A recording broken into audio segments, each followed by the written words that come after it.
po ay 3 years ng OFW dito sa Saudi and ako po ay pumunta dito sa Saudi na magkaipon. Kaya sabi ko naman, patapos na po yung kontrata ko but I have no choice but to renew my contract. Kasi po, bakit po? Ang reason ko pumunta dito magkaipon pero bakit wala po akong ipon? But I praise and thank the Lord. Ako po, buti na lang po, last June 11, nag-post po ito si Ma'am Ate Jane Sanson. Sabi po niya, freedom business. Sabi ko, ano po kaya itong freedom business? Kasi po si Ate Jane, naging kaibigan ko po siya, naging kaklase ko lang po siya sa online class. Sabi ko, Ate Jane, ano po yung freedom business? Kaya po ako dati po ay nanonood lang din, but I praise and thank the Lord. Ako na din po isa sa pinapanood ngayon. Nagsishare na rin po ng aking story. Kasi ito po yung nangyari sa akin. Sabi ko nga dati, mahilig po akong nanonood.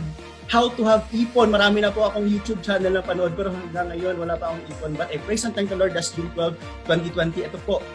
Sabi, after kong makinig itong sistemang ito, sabi ko, pwede namang subukan, marunong naman ako mag-share sa Facebook.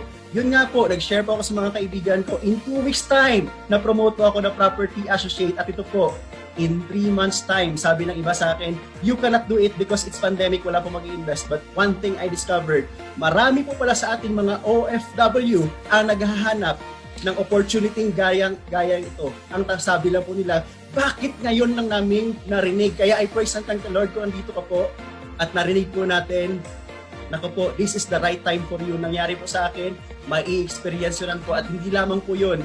Yung pangarap po natin is matutupad. Kasi po ito po, after 2 months, inwenta ko po yung receivables ko.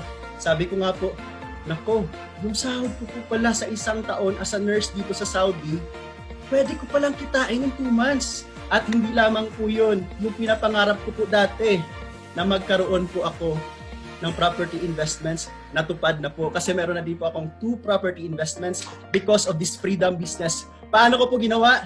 Nakinig lang po ako and I took action at hindi po ako nahiya mag-share. Kasi itong sinishare naman natin, it's our help sa ating mga OFW.